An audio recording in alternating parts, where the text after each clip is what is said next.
რა ვქნა? მე მსხრევ ხშირად სიზმარით, როცა ძილს მიტევს ფიქრი შფოთიანს.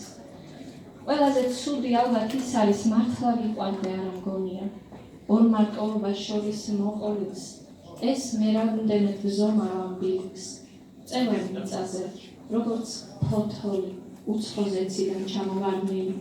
შვიდად ვარ, ველი როდის შეწყდება დაცლულ ძარღვებში სისხლის ციმციმი, როდის მექცევა სული ცრემლება და თვალებიდან გადმომიცვივა. ბალახს შერჩენილ ნამით ვისველებ თვალებს ცრემგამშალს და შეშინებულს, მწარეს სისხლამდე და ხეთქილ ხელებს მიწას ვერ ვაყრდნობ, რომ დავლილ სხეულს წამოვეშველო, წამოვიწიო და ცას გავხედო, გზაზე დაფენილს.